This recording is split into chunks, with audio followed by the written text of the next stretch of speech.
Good morning students. आज हम लोग हिंदी व्याकरण के बारे में बात करेंगे। हिंदी व्याकरण का पहला पार्ट रचना के आधार पर वाक्य भेद, जो कि हम कर चुके हैं। अब हम व्याकरण का दूसरा पार्ट शुरू करते हैं, वाच्य। वाच्य का शाब्दिक अर्थ है बोलने का विषय, अर्थात क्रिया के जिस रूपांतर से यह जाना जाए कि क्रिया द्वारा किए गए विधान का विषय कर्ता है, कर्म है या भाव है, उसे वाच्य कहते हैं। आप लोग जो इंग्लिश में वॉइस करते हैं उसे हिंदी में हम लोग वाच्य कहते हैं। हिंदी में वाच्य 3 प्रकार के होते हैं। नंबर 1 कृतवाच्य, नंबर 2 कर्मवाच्य, नंबर 3 भाववाच्य। अब मैं पहले आपको बताती हूँ उसकी पहचान। कृतवाच्य।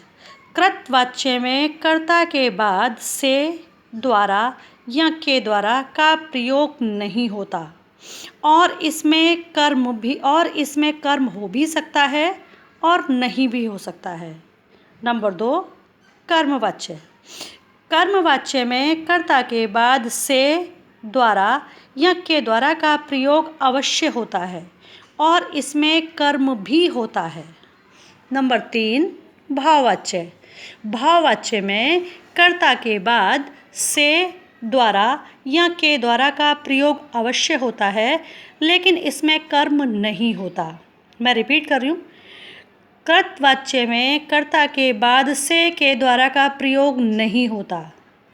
कर्मवाच्य और भाववाच्य में कर्ता के बाद से, के द्वारा का प्रयोग अवश्य होता है। कर्मवाच्य में हमें कर्म भी मिलता है, भाववाच्य में हमें कर्म नहीं मिलता। आज जब मैंने आपको ये तीनों वाच्य समझाए तो 3 शब्द बार बार आपके सामने आए और वो है कर्ता और कर्म। तो सबसे पहले मैं आपको कर्ता और कर्म के बारे में बताती हूँ। बेटा, ये कर्ता और कर्म है कारक। ये वही कारक हैं जो कि आप लोग क्लास 6th 7th 8th में आप लोग जो करते आए हैं। तो उसमें सबसे पहला कारक कर्ता कारक। कर्ता कारक की विभक्ति होती है ने। ये आपको वाक्य में मिल भी सकती है, नहीं भी मिल सकती है, लेकिन इसके लिए आप प्रश्न करेंगे कौन या किसने। दोनों में से कोई एक प्रश्न करने पर जो आपको जवाब मिलेगा वो होगा कर्ता कारक। दूसरा कारक है कर्म कारक। कर्म कारक की विभक्ति होती है को, और इसे ढूंढने के लिए हम प्रश्न करते हैं क्या या किसको, दोनों में से कोई एक।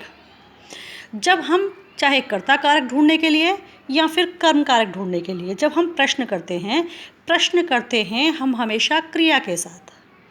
क्रिया शब्द वो होता है जिस शब्द से किसी कार्य के करने या होने का बोध होता है, उसे हम बोलते हैं क्रिया। अब मैं आपको कारक छांटना जो है वो बता रही हूँ। उदाहरण देके मैं आपको स्पष्ट कर रही हूँ। पहला उदाहरण, बच्चे खेल रहे हैं। क्रिया क्या हो रही है? खेलना। यानी कि आप यहाँ पर जो प्रश्न करेंगे वो करेंगे खेल क्रिया के साथ। खेलना हो गई क्रिया। कौन खेल रहा है? बच्चे। और कौन प्रश्न करने पर आपको क्या मिला? कर्ता कारक, यानी कि बच्चे हो गया कर्ता।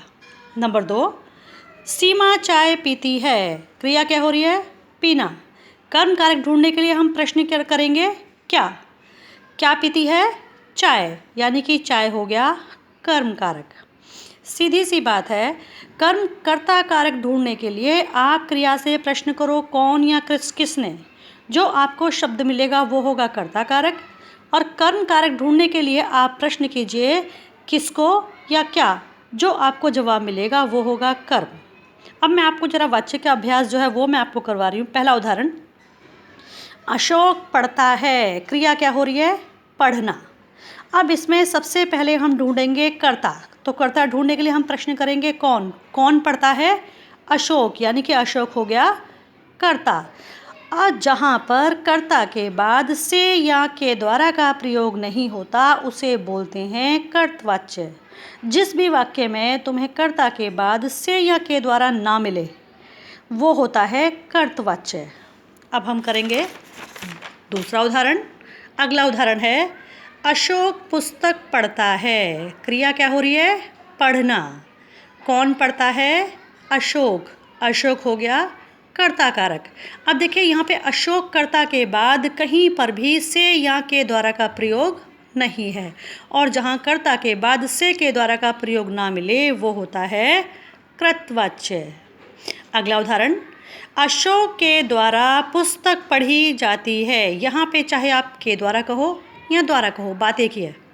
अशोक के द्वारा पुस्तक पढ़ी जाती है, क्रिया हो रही है पढ़ना। कौन पढ़ रहा है? अशोक। और अशोक के बाद विभक्ति कौन सी आ गई? के द्वारा। के द्वारा या द्वारा। जहाँ कहीं पर भी आपको कर्ता के बाद ये विभक्ति मिले तो आप उससे एक प्रश्न और करेंगे, क्या? यानी कि वहाँ कर्ता के साथ आपको कर्म भी ढूंढना है। क्या पढ़ी जाती है? आपको जवाब मिल गया पुस्तक। तो जिस वाक्य में आपको क्रिया के बाद से के द्वारा मिले, साथ में आपको क्या का जवाब भी मिले, वो होता है कर्म कारक। अगला उदाहरण, अशोक से पढ़ा जाता है, क्रिया हो रही है पढ़ना। कौन पढ़ रहा है? अशोक। अशोक के बाद क्या आया? से। और मैंने आपसे कहा जहाँ कहीं पर भी कर्ता के बाद से आए तो आप एक प्रश्न और करेंगे, क्या? क्या पढ़ा जाता है? आपको यहाँ क्या का जवाब नहीं मिल रहा। कहने का मतलब है यहाँ पे कर्ता के बाद विभक्ति तो दी गई, लेकिन यहाँ पर से या के द्वारा का, यहाँ पर आपको क्या का जवाब नहीं मिला, यानी कि ये हो गया भाववाच्य। कहने का मतलब है जहाँ पर तुम्हें कर्ता के बाद से या के द्वारा विभक्ति ना मिले वो कृतवाच्य हो गया, और जहाँ पे कर्ता के बाद तुम्हें से या के द्वारा कोई विभक्ति अगर मिलती है तो या तो वो कर्म है या भाव है। तो इसका पता लगाने के लिए आप क्रिया से एक प्रश्न और करेंगे, क्या? अगर आपको क्या का जवाब मिल जाए तो वो कर्मवाच्य है, और अगर ना मिले तो वो भाववाच्य है। मैं आगे आपको ज़रा 2-4 उदाहरण देकर और आपको लोगों जो है उसका अभ्यास मैं करा रही हूँ। शोभा भाग नहीं सकती, क्रिया हो रही है भागना। कौन नहीं भाग सकती? शोभा, यानी कि शोभा हो गई कर्ता, और कर्ता के बाद यहाँ पर से और से या के द्वारा का प्रयोग नहीं है। कहने का मतलब है ये हो गया कर्तवाच्य। अगला उदाहरण, तुम लिख नहीं सकते, क्रिया हो रही है लिखना। कौन नहीं लिख सकता? तुम हो गया कर्ता, और यहाँ पे कर्ता के बाद से के द्वारा का प्रयोग नहीं है, यानी कि ये भी हो गया कर्तवाच्य।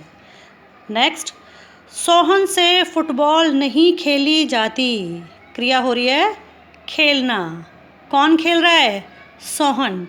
सोहन के बाद विभक्ति आ गई से, और जहाँ से विभक्ति आए वहाँ पर आप क्रिया से एक प्रश्न और करेंगे, क्या? क्या नहीं खेली जाती? फुटबॉल। यानी कि यहाँ पर आपको से विभक्ति भी मिली, क्या का जवाब भी मिला, तो ये हो गया कर्मवाच्य। अगला उदाहरण, बच्चों द्वारा जागा जाएगा, क्रिया हो रही है जागना। कौन जागेगा? बच्चे। और बच्चे के बाद यहाँ पर क्या आया? द्वारा, यानी कि विभक्ति आई।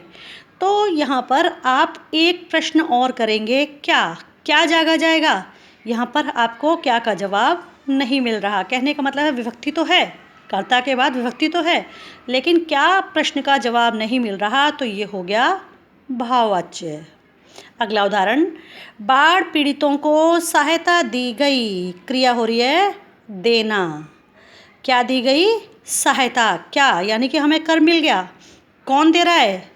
हमें यहाँ पर कौन का जवाब नहीं मिल रहा। कहने का मतलब है इस वाक्य में कर्ता का लोप है।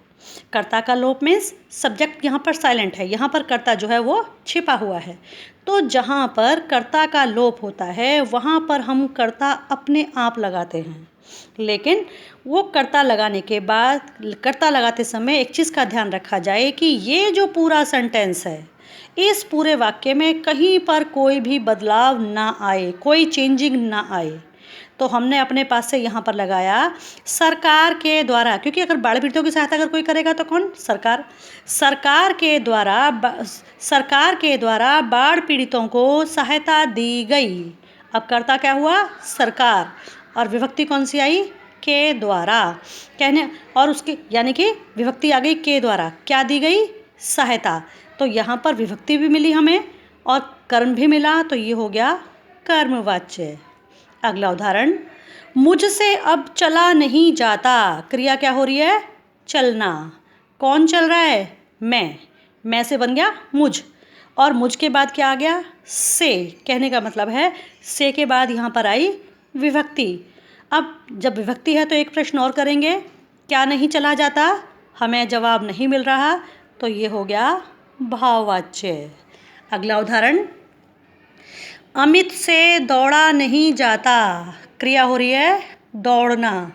कौन नहीं दौड़ सकता, अमित। अमित हो गया कर्ता, लेकिन कर्ता के बाद हमें यहाँ पर विभक्ति मिल रही है।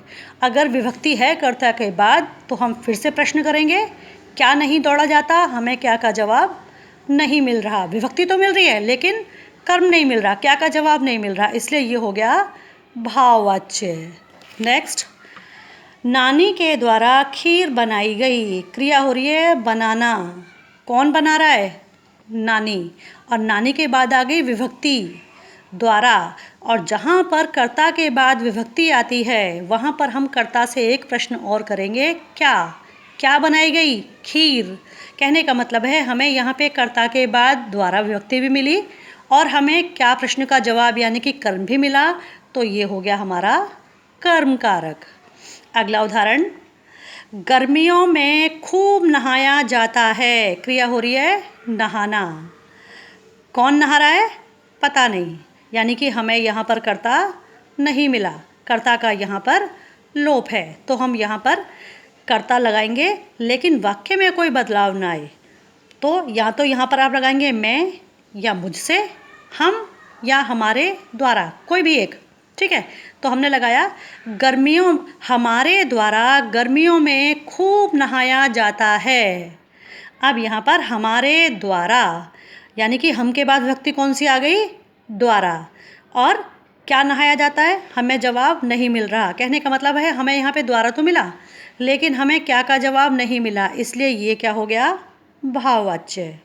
अगला उदाहरण, लड़की के द्वारा आंगन में सोया जाता है, क्रिया हो रही है सोना। कौन सो रहा है, लड़की, और लड़की के बाद विभक्ति आ गई के द्वारा विभक्ति है, तो हम एक प्रश्न और करेंगे, क्या सोया जा रहा है, हमें क्या का जवाब नहीं मिल रहा, इसलिए ये हो गया भाववाच्य।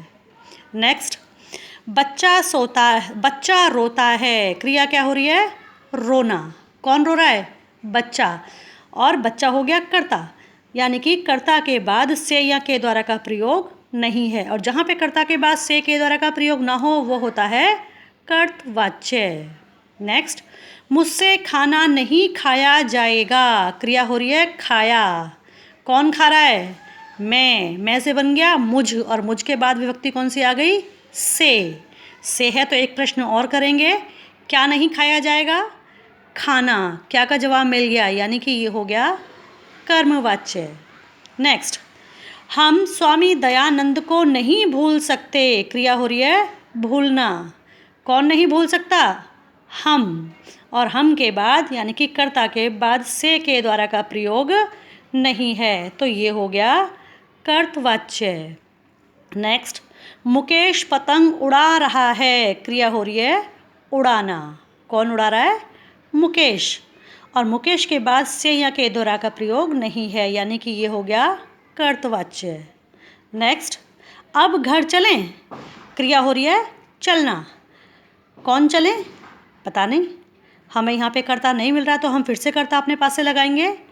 अब हम घर चलें, यानी कि कर्ता कौन हो गया, हम, और हम के बाद यहाँ पर से या के द्वारा नहीं आया, तो ये हो गया कर्तवाच्य। तो बेटा ये जो हम लोगों ने किए, ये हम लोगों ने किए वाच्य। अब इसके साथ पहले तो ये जो मैंने आपको समझाया इसकी PDF बना के मैं आप लोगों को सेंड करूँगी, जो कि आप लोग घर में एक बार ध्यान से इसे सुनने के बाद आप इस PDF को जो है वो ध्यान से पढ़ लें। पढ़ने के बाद मैं आपको एक अभ्यास के लिए एक अलग से शीट दूंगी, जिसे आप लोग खुद करोगे, उसकी पहचान आप लोग करेंगे, और उसके साथ साथ मैं आपको इसकी उत्तरमाला भी भेजूंगी। लेकिन आप लोग पहले ईमानदारी से इसे करेंगे और फिर इसे करने के बाद फिर आप अपने जो उत्तर जो होंगे उनका मिलान आप लोग करेंगे। इसके बाद अगले हफ्ते आप लोगों को वाच्य परिवर्तन की अगली शीट जो है वो भेजी जाएगी और आपको समझाया भी जाएगा। धन्यवाद।